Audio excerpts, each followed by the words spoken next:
Hoje nós vamos falar de Hamlet, que é uma das mais famosas obras do escritor inglês William Shakespeare, que foi escrita entre 1599 e 1601 e conta uma história que se passa na Dinamarca envolvendo vingança, política, poder, conflitos internos, envolve loucura, envolve fantasmas e muitas emoções.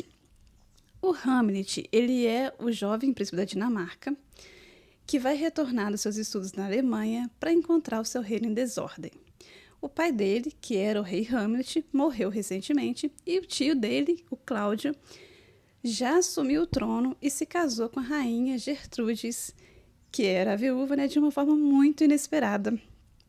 Muito rápido, né? Muito rápido após o funeral ali do pai. E essa situação vai deixar o Hamlet profundamente perturbado, com uma inquietação, né, que vai se tornando cada vez maior.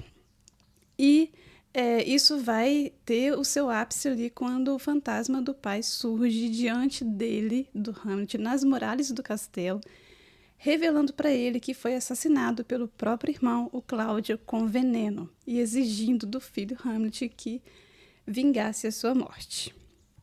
E aí, diante dessa revelação, o Hamlet decide que vai agir com cautela.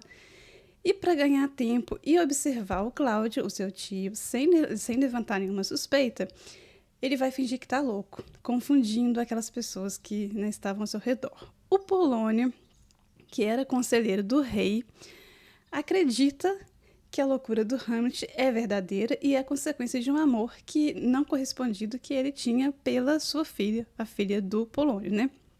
Que era Ofélia. Enquanto dois amigos dele, que são amigos de infância, né, são enviados pelo rei Cláudio para espioná-lo. O Hamlet, ele ainda em dúvida, né, sobre como agir, vai organizar então uma peça de teatro que reproduz o assassinato do pai exatamente como foi, né, como o pai contou para ele observar ali como que o tio dele, Cláudio, vai reagir e isso poder meio que confirmar a sua culpa. Ao interromper a encenação de forma desesperada, o Cláudio, né, o tio, se revela realmente culpado, o Hamlet não tem mais dúvida e ele se vê diante da necessidade, então, de transformar todo o pensamento dele em ação.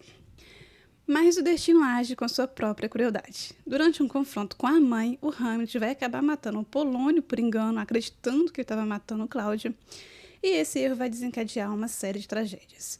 O Cláudio vai enviar o Hamlet para a Inglaterra com ordens secretas para que ele seja executado. Mas coisas acontecem e o príncipe ele acaba escapando após um ataque lá de piratas e retorna para a Dinamarca. Enquanto isso, a Ofélia estava devastada lá pela morte do pai dela e também pelo desprezo do Hamlet, acaba enlouquecendo e morrendo afogada. O desfecho é marcado por um duelo forjado entre Hamlet e o Laertes, que era o filho do Polônio, que estava, né, aliado com Cláudio, e eles vão utilizar lá uma espada envenenada e uma taça de vinho também, né, mortal, para poder vencer então o Hamlet. Nesse confronto final, quem acaba bebendo o vinho envenenado é a Gertrudes, a mãe do Hamlet, e morre, né? Ela acaba morrendo. O Laertes vai ferir o Hamlet, mas ele acaba atingido também pelo próprio veneno. E antes de morrer, o Hamlet consegue sim matar o Cláudio. Com todas as lideranças destruídas, quem vai chegar, né, na Dinamarca para governar é o príncipe norueguês, o Fortinbras. Ele chega à Dinamarca, assume o trono, encerra essa história, né? E a gente tem essa narrativa do Hamlet funcionando, então, como um mecanismo de relógio quebrado. Esse príncipe ele tentando consertar essa engrenagem central, que era, né, o crime do pai, mas fazendo isso de uma forma que provocou o colapso ali de todas as espécies, né, ao redor. Destruiu culpados, mas também destruiu inocentes, deixou um reino inteiro à mercê do destino. Então vamos pensar um pouquinho o que Hamlet, né, traz pra gente hoje. Essa história não é apenas uma história de vingança, de tragédia. Ela também é uma profunda reflexão, né, uma exploração do ser humano diante da dor, da injustiça e da responsabilidade. O príncipe ele foi atravessado lá por um conflito interno intenso, porque ele sentia raiva, indignação, tristeza, mas ele não sabia transformar como ele ia fazer, né, para transformar esses sentimentos em ação justa, né, em atitude. Pensava demais, analisava cada passo, refletia sobre isso tudo, né, o que era certo, o que era errado. E nesse excesso de consciência, a vida ao redor dele começou a simplesmente desmoronar. Então, a sua hesitação, né, a sua dúvida, a sua demora em tomar decisões, né, em agir, mostrou como que o pensamento sem ação, sem elaboração emocional, pode se tornar uma forma de paralisia, tanto para ele, quanto algo que fosse ali capaz de espalhar sofrimento, né? Não apenas para ele, mas também para quem estava próximo a ele, tanto é que destruiu-se muita gente. A Ofélia, ela vai nos lembrar, né, do impacto devastador que a perda e a ausência de apoio emocional pode ter sobre uma pessoa. Ela enlouqueceu diante da morte do pai, do desprezo do Hamlet e da instabilidade do mundo, né, ao redor dela ali, do que estava acontecendo.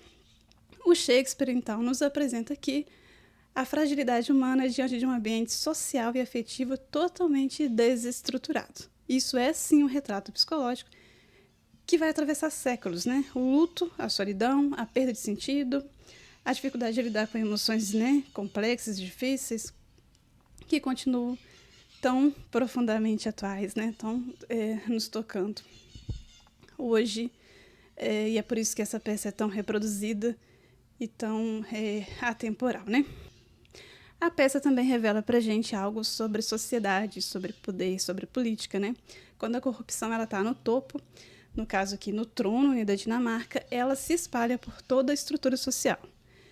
Nós temos espionagem, manipulação, intrigas que se tornam, né, inevitáveis, e ali a desconfiança toma conta de todas as relações. Então é impossível a gente não traçar paralelos, né, com momentos da história, outros momentos da nossa história e do presente, né, em que a falta de ética, de transparência, né, de confiança nas instituições produz também crises profundas, conflitos, tragédias coletivas. O Hamlet ele nos lembra disso, né, que o mal organizado no topo sempre vai contaminar o todo. No campo da filosofia, o Hamlet também vai dialogar com ideias existenciais éticas, né? O Hamlet é alguém que está enfrentando a morte, que enfrenta o absurdo, né, a injustiça e que precisa decidir se ele vai agir ou se ele vai permanecer paralisado.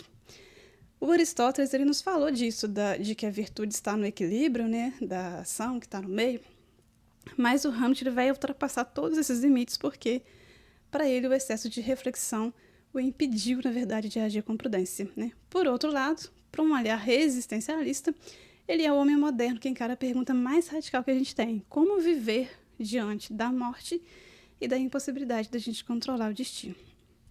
E também, né, o Hamlet ele é um marco literário e artístico, porque ele inaugura um personagem totalmente introspectivo, que olha para dentro, que conversa com seus próprios pensamentos, que vive intensamente tanto a dúvida quanto esse conflito. O teatro, dentro do teatro também é uma metáfora poderosa, né? A arte ali como espelho da vida, como uma forma de revelar verdades, né, que o poder e a aparência tentam esconder, e ele usou isso muito bem na peça. O Shakespeare também nos mostra que o pensamento, a reflexão e a criação artística são ferramentas muito importantes para a gente compreender o mundo, mas que elas sozinhas não bastam. A gente precisa da ação, de agir com consciência, com responsabilidade, que isso também é, né, totalmente necessário para que, né, a gente consiga colocar em prática ações que vão realmente diminuir o sofrimento, que vão fazer a diferença. E talvez seja por isso que Hamlet continue tão atual, né? Nós vivemos hoje um tempo em que se sabe muito, se pensa muito, se questiona muito, mas nem sempre a gente consegue transformar esse excesso de consciência em ação ética, né? Que seja equilibrada também e responsável. O Hamlet ele nos provoca a refletir sobre esse risco de a gente adiar decisões importantes, né? A famosa procrastinação, sobre o impacto das nossas escolhas, sobre a necessidade de lidar com a dor, com a injustiça, de uma maneira que não acabe espalhando mais tragédias, né, para todos ao nosso redor. No fim, a peça não nos oferece respostas fáceis, claro, mas ela nos convida a olhar para nós mesmos e para o mundo, né, com coragem, com consciência e, acima de tudo, com humanidade. É uma peça muito bonita, né, muito atual, clássica, e com certeza merece, né, a nossa leitura ali e a nossa atenção. Se você gostou desse vídeo, peço que deixe o seu like, se inscreva no canal, compartilhe e até o próximo.